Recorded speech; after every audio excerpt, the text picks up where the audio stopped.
Hello everyone, welcome back to my class. आज हम class third और फोर्थ में पिछले दिन फ्यूचर इंडेफिनिट बताए थे, शैल विल का यूज। तो आज हम बच्चों को बताएंगे इंट्रोगेटिव सेंटेंस। वो किसी भी टेंस का हो, किसी भी टेंस के इंट्रोगेटिव सेंटेंस को हम कैसे करते हैं, बात समझ रहे हैं ना।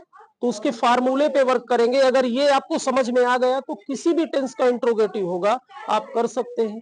किसी से भी कोई भी क्वेश्चन आपको करना है आप कर सकते हैं, ठीक है ना।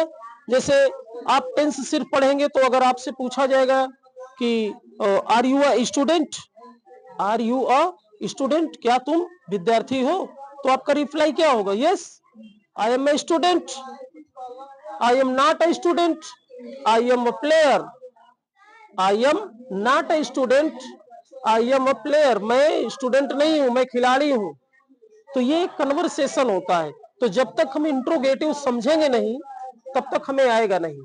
तो इसलिए मैं आप लोगों को ये बिल्कुल वर्ब का देखिए कोई फॉर्म नहीं है, ठीक है ना। हेल्पिंग वर्ब डाला हो, कोई भी हेल्पिंग वर्ब आ सकती है। तो समझने का प्रयास करेंगे, बहुत इंपॉर्टेंट आज वीडियो है, ठीक है ना। तो जैसे कोई भी सेंटेंस है, मैंने आपको एक यूज पढ़ाया है is am are plus verb में आईएनजी यानी प्रेजेंट कंटीन्यूअस, ठीक है ना। जैसे सेंटेंस आ गया he is reading a book, he is reading a book. तो अब इसका देखिए इंट्रोगेटिव कैसे करेंगे। पहला होता है एस नो टाइप्स, जो आपको मैंने अभी पूछा है आपसे ना। पहला क्या होता है? यस नो टाइप, जिसमें यस या नो में ही जवाब दिया जाता है, ठीक। जैसे ही इज रीडिंग अ बुक, वह एक किताब पढ़ रहा है, तो इसका इंट्रोगेटिव यस नो टाइप्स क्या होगा? तो ये फार्मूला दिया है। यस नो टाइप में पहले हेल्पिंग वर्ब, तो इसकी हेल्पिंग वर्ब क्या है इस सेंटेंस की? इसकी हेल्पिंग वर्ब क्या है? इज एम आर है ना। तो सबसे पहले हम इज राइट करेंगे, फिर हमारा सब्जेक्ट क्या है? ही हमने राइट कर दिया। उसके बाद वर्ब, जो भी वर्ब उस सेंटेंस की होगी उसी के अकॉर्डिंग हम राइट करेंगे। इसमें मैंने इसीलिए नहीं लिखा कि फर्स्ट फॉर्म, सेकंड फॉर्म या फोर्थ फॉर्म, ठीक है ना, क्योंकि मुझे आपको कई टेंसों को समझाना है इसी के माध्यम से। तो इज ही, बाकी वो तो रहेगा ही, रीडिंग अ बुक। तो इसका सेंस होगा क्या? वो है किताब पढ़ रहा है। तो आप इसका रिप्लाई भी कर सकते हैं। कोई भी स्टूडेंट जो अगर जानेगा तो रिप्लाई करेगा ना, yes I am reading a book, no sir I am not reading a book, I am reading a other book भी बोल सकते हैं। या आप बोल दीजिए I am writing, I am not reading, I am हाँ रीडिंग, ठीक है ना। तो उसके बाद देखते हैं नेक्स्ट क्वेश्चन आता है। इसमें और दूसरा सेंटेंस भी देख लेते हैं। जैसे आ गया he can go, he can go, वह जा सकता है। तो इंट्रोगेटिव इसका क्या होगा? वेरी गुड, कैन ही गो। समझ में आया? अगर आ गया he will go, will he गो, है ना। देखिए है बिल्कुल अच्छा ना, समझ में आया कि नहीं? यस नो टाइप्स वाले में कोई भी हेल्पिंग वर्ब होगी। अगर देखो यहाँ हेल्पिंग वर्ब इज है तो ये पहले आएगी, यहाँ हेल्पिंग वर्ब कैन है तो कैन सबसे पहले आएगी। अगर सेल आएगा, विल आएगा, वाज वर्ब भी आ सकता है। वाज वर्ब जान रहे हैं ना। जैसे मैं पढ़ रहा था, मैं पढ़ रहा था तो आई वॉज रीडिंग, ठीक।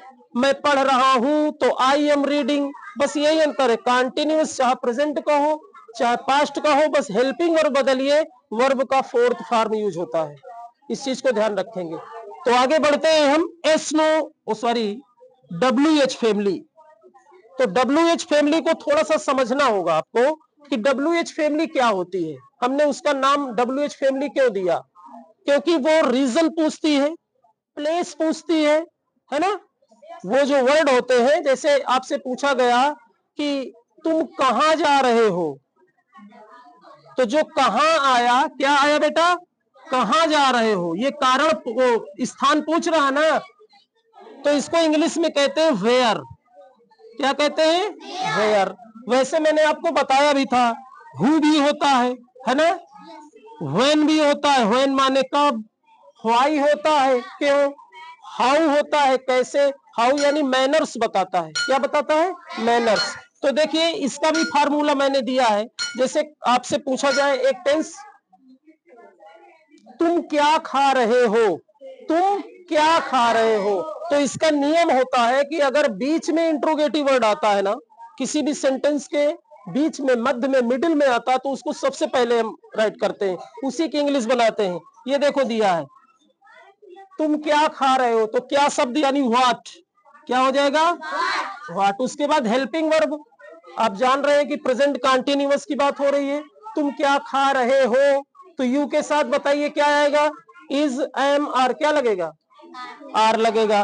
तो व्हाट आर, कौन है सब्जेक्ट, कौन है, यू है। व्हाट आर यू खा रहे हो, ईट की ईटिंग, ईटिंग, EATING, ये हो गया एस नो टाइप्स। अब जैसे एक और हम यूज करते हैं सेंटेंस में, जैसे तुम कैसे बोल सकते हो, तुम कैसे बोल सकते हो, कैसे, समझिए कैसे को इंग्लिश में क्या कहते हैं, हाउ, क्या कहते हैं, सबसे पहले उसी की अंग्रेजी बनेगी हाउ, फिर हेल्पिंग वर्ब आएगी, तुम कैसे बोल सकते हो, सकते हो सेंस आया, इसकी हेल्पिंग वर्ब कैन होती है, पढ़ाया हूं, तो कैन आ जाएगी भाई इसकी हेल्पिंग वर्ब। सब्जेक्ट कौन है, तुम, तो यू आ जाएगा। देखो सारा चीज पैटर्न, कोई बाहर से नहीं है, सब फार्मूले पे डिपेंड है, कंसेप्ट पे, ठीक है ना। तो हाउ कैन यू, बोलना, स्पीक, स्पीकिंग क्यों होगा भैया, स्पीकिंग वहां होता है जहां पे रहा रही का सेंस होता है। मैंने बोला है तुम कैसे बोल सकते हो ना, तो वर्ब का फर्स्ट फॉर्म आता है, हाउ कैन यू स्पीक। तो आशा है आपको समझ में आया होगा। आज का होमवर्क भी यही होगा। अगर आपको समझ में कम आया है तो इसको आप वीडियो में दोबारा भी देख सकते हैं, ठीक है ना। मेरा चैनल मिस्टर एक्टिव ट्यूब है।